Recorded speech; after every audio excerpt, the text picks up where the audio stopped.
اگر آدمی کوئی کام کرنا چاہتا ہو اور اس کی استعداد نہ ہو تو پھر کیا کرے؟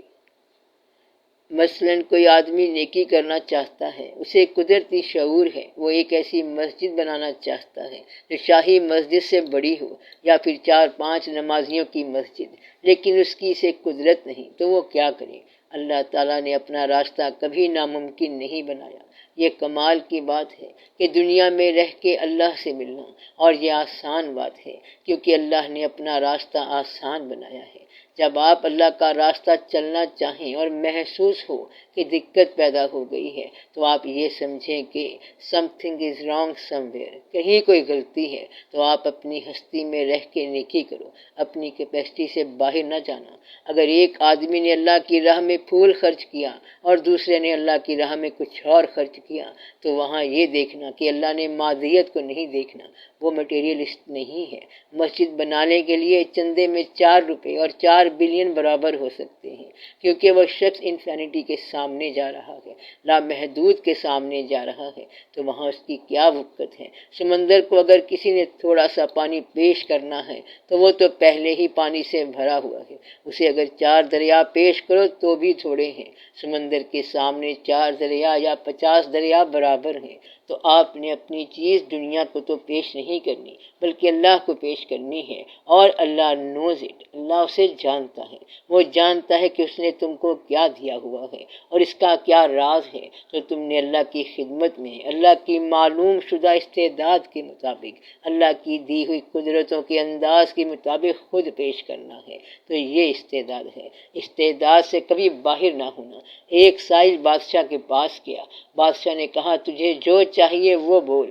اس نے کہا جہاں پناہ آدھی سلطنت عطا فرما دیں۔ بادشاہ نے کہا یہ تیری اوقات سے بہت زیادہ ہے، یہ ہم نہیں دے سکتے۔ اس نے کہا جہاں پناہ پھر 1 روپیہ دے دیں تاکہ میں اپنے کام میں چلا جاؤں۔ بادشاہ نے کہا یہ میری شان کے خلاف ہے۔ تو بادشاہ کو یہ استعداد نہ ہوئی، نہ تو اس نے بادشاہت دی اور نہ روپیہ دیا۔ آپ اللہ کو دل سے پیش کر دو، جو کرنا ہے سجدہ پیش کرو۔ کیا کہا؟ اگر اللہ کو معذرت کا سجدہ پیش کر دو تو پھر وہ راضی ہے۔ ایک مرتبہ آپ صلی اللہ علیہ وسلم نے حکم دیا کہ اللہ کے لیے اپنا مال لے آؤ۔ سب اپنے استعداد کے مطابق کچھ مال لے آئے اور کچھ گھر میں چھوڑ آئے۔ حضرت ابو بکر صدیق رضی اللہ تعالیٰ عنہ سب کچھ ہی لے آئے۔ پروانے کو چراغ، بلبل کو پھول، بس صدیق کے لیے ہے خدا کا رسول، بس صلی اللہ علیہ وسلم۔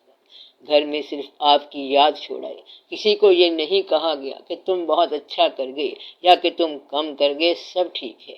ایک روایت ہے کہ ایک بندے کے پاس دانے نہیں تھے، وہ کچھ غلہ لے آیا، پوچھا گیا کہ یہ کہاں سے لائی ہو؟ اس نے کہا جہاد کا وقت ہے، یہ مجاہدین کے کام آئے گا۔ پھر پوچھا گیا کہ یہ آیا کدھر سے ہے؟ اس نے کہا یہ پھر بتاؤں گا، وہ چیونٹیوں کے بلوں سے لایا تھا۔ تو اس نے سوچا کہ اس وقت مجاہدین پر وقت آیا پڑا ہے، اس کو جو کچھ جہاں سے ملا وہ لے آیا۔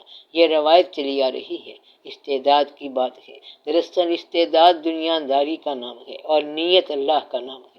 اللہ کے ساتھ دنیا داری نہ کرنا، اللہ کو صرف میٹیریل کنٹریبیوشن نہ کرنا، قیمتی کی چیزیں نہ دینا، بلکہ محبت کی کنٹریبیوشن کرنا۔ محبت میں تمہارا سب کچھ اللہ کا ہے، وہاں 2.5% نہیں ہوتا، وہ سب کچھ لے جاتا ہے۔ وہ مانگے تب اس کا ہے، نہ مانگے تب اس کا ہے۔ اللہ اگر مانگے تو دے دو اور دل کرے تو دے دو۔ اب یہاں پر اپنی خواہش کو دیکھیں، اگر آپ اللہ ہی کے لیے کچھ کرنا چاہتے ہیں تو پھر اللہ کے سامنے معذرت کیسی؟ پھر آپ کہیں کہ آئی نو، میں جانتا ہوں کہ جو میں نے کیا وہ میں نے ہی کیا، کیونکہ دیکھنے والا کون ہے؟ اللہ۔